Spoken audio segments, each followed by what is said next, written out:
Nkonki has the professional capacity to deliver on your external and internal audit assurance requirements. Visit nkonki.com for more.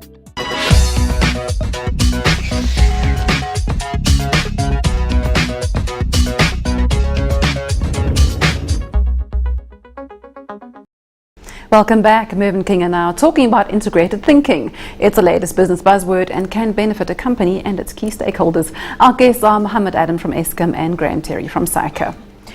Many people refer to non-financial matters and they distinguish between financial and non-financial. But really, should there be such a distinction? Mohammed? There's no reason to distinguish between non-financial and financial, because if you look at all of the things we're talking about and the so-called non-financial issues or sustainability issues, ultimately they may have an impact in some way on the finances of the business. So let's take what's happened in South Africa recently, the Marikana issue.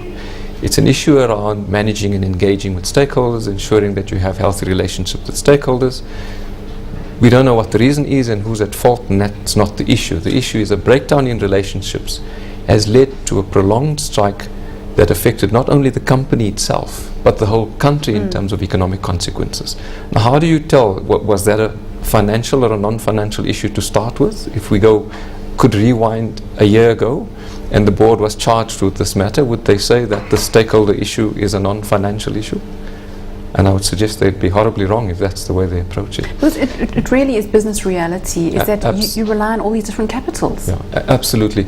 But Leigh, the other point I want to make is, when we started, and I think it is a journey around integrated reporting as well as integrated thinking, we used to talk about, and King 3 talks about it in terms of responsible and ethical leadership. And we talk about integrated thinking in terms of the relationship with society. How do you refine success in terms of positive, lasting benefits for the business, society, the environment? And I seem to think that some business leaders look at this as something that is nice to do or an altruistic as a thing. Non-essential. And we need to move the conversation now to exactly the question you've asked and explain that if you don't like to do this for the first reason, which is actually a good one, then there's actually a business imperative. And it's back to my point. And if you don't do this, you're not going to have a bankable strategy. And this affects the longevity of your business. Graham, I want to come to you next. You've been doing a really interesting study of the ways that companies embed integrated thinking into their business, because of course the message could come from the leadership at the top, but it has to filter down throughout the company. How do they do that? I don't think I can answer that question because different companies do it in different ways. But it's interesting that I had a conversation with the chairman of one of the companies who was saying, you can't embed it. You can't go into a company and embed it. It's something that has to actually get into the DNA of the people within the organization. Yes, you need the leadership.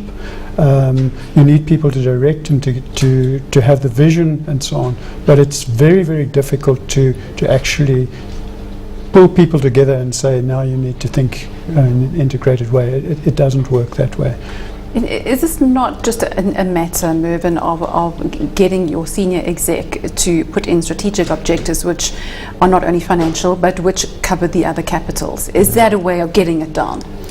Well, if the company is actually practicing the question of social capital properly, the point Mohammed made, you've got this ongoing relationship with your stakeholders.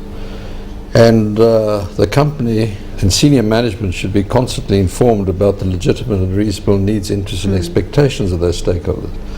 So on a more informed basis, management develops strategy. And I have always said in the last few years that at every board meeting there should be an agenda item, stakeholder relationships. So the board is informed right through the 12-month reporting cycle about those relationships. So the board then is almost in a seamless position to do integrated thinking and start doing an integrated report. But it strikes me that a board that is not aware of what is happening with those relationships is not an informed board.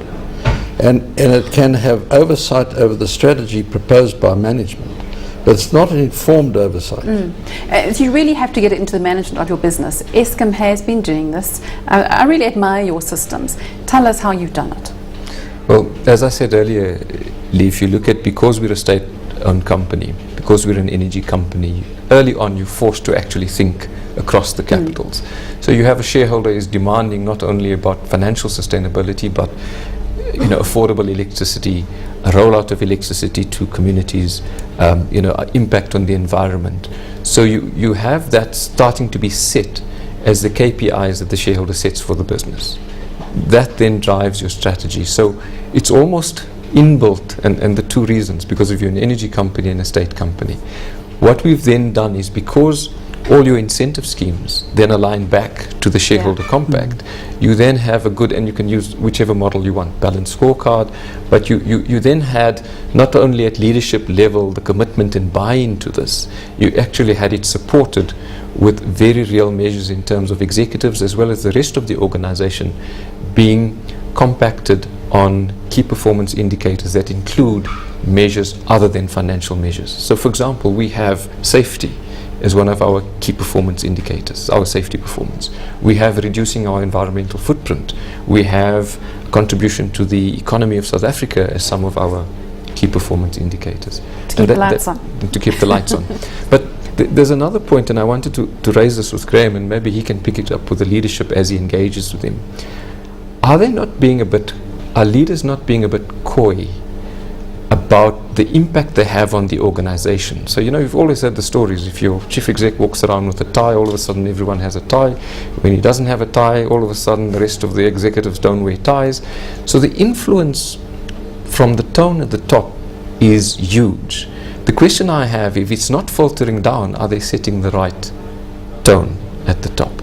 And the test is, the rest of the organization watches. And if an organization and leadership is true to integrated thinking, then it withstands the short-termism pressures. And that's the time, if you demonstrate that no matter what's happening today, I will be true to those values. The values you set in the organization are amazing. And if that's the tone and the way the leadership goes about its business, it filters down into the organization. So I'm almost suggesting that I think when leaders say this is difficult to embed, I think they should ask themselves, am I setting the right tone? Yeah. Really good point. So could we summarize that? So the way to get it into your business is A, set the tone at the top, and B, to set strategic objectives that filter down throughout the KPIs of individual employees and put it into their bonuses and then their performance increases. Once you get onto the role of integrated reporting, is that not another way of pushing integrated thinking within the business, Graham? It is, but I think integrated thinking wasn't invented in the last 2 or 3 years. It's something that organizations have been practicing or trying to practice for many, many years, and everybody's striving towards integration. Integrated reporting has, I think, with some companies identified and helped to crystallize and define what integrated thinking is. And so it's certainly having an impact. But most organizations we've talked to have said, yes, it has had some influence, but it certainly wasn't what got us going on it. So, but integrated reporting is, for example, organizations have changed their business model slightly to be able to capture the integrated thinking. And also they found that it's been very useful in engaging with stakeholders to give a picture of how the organization actually works. So I think integrated reporting has been a lever, but not the only lever. Yeah, and it certainly has been a kickstart for some companies, Mervyn. Yes, absolutely. But just following up what Mohammed and Graham have been saying, the chief executive at the top is correct about tone, but the chief executive has to also know what is the tune in the middle and what's happening with the beat of the feet at the bottom. So he should know, if he's doing his job properly, has this trickle down, to use your words, right through the group. Because my experience has been over the years that if you get buy-in from the top to the bottom on your strategy, you can get ordinary people to achieve the most extraordinary things. But if you don't, you can have PhDs from the top to the bottom and you won't even achieve ordinary things. Yeah. Then just following up on KPIs, it's absolutely essential to do the exercise suggested by Mohammed. Because without that, the board and senior management is not informed enough on KRIs. You're just not... Just risk. Absolutely. You're just not informed on key risk indicators. You need those performance indicators to inform you on risk. I just can't imagine how any business in the 21st century cannot be managed on this basis. I mean, it's just such common sense. I want to get on to the official definition of integrated thinking, which is in the International IR Framework. It refers to the relationship between different functional units and operating units of a business and the capitals. Practically, what does that mean? You know, Leigh, I've looked at that definition. The part missing for me in that definition is I would like to state that part, but the more important part of integrated thinking is understanding the implications of your decisions across your functional units and the capitals, rather than just the relationship between them. So when you take a decision, and you know, in our business, when we want to increase prices, for example, you can't do so without thinking about what is this going to do for the economy. Am I going to have customers who can actually afford this? And do I then need to reset my expectations of what I can do now in order to make this sustainable for not only the company, but for the economy, for society, for stakeholders? So it's about understanding, it's firstly about thinking beyond just the financial bottom line.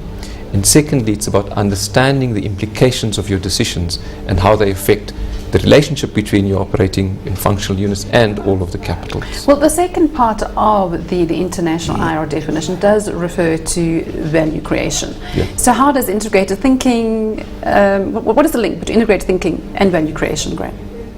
Well, at the end of the day, it's all about value creation. That's why the organisation is there. Value creation for a range of stakeholders, obviously shareholders, providers of financial capital being most important.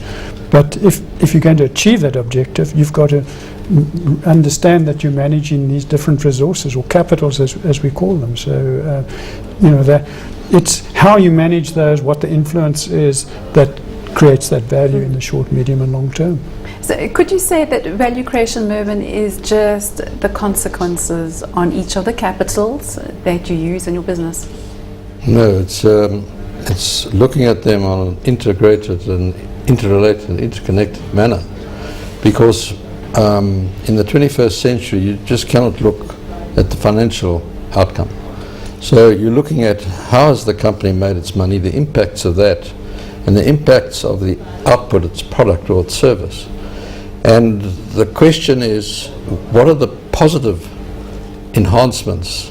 The positive enhancements on your society and your environment and the company's impact on how it makes its money, what are the positive impacts, what are the negative impacts? How in the longer term are you going to eradicate those negative impacts? How are you going to enhance those positive impacts?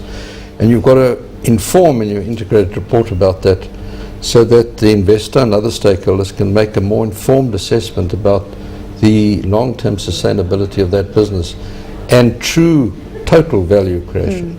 And maybe at the end of the day, you could just say that's looking after the resources and it's looking after your relationships, because that affects the future longevity of your business. We're out of time. Interesting discussion. Thank you so much. Thank you, Mohammed. Thank you, Graham. And thank you, Mervyn. And thank you for joining us. There'll be more on doing business in the 21st century in next week's show. And if you have any queries you would like answered by our experts, please do send us an email to the address on screen now. See you next week.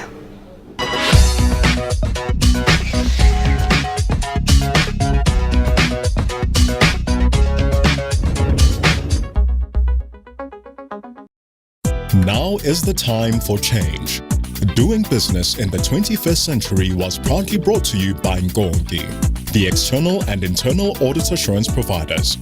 Log on to Nkonki.com.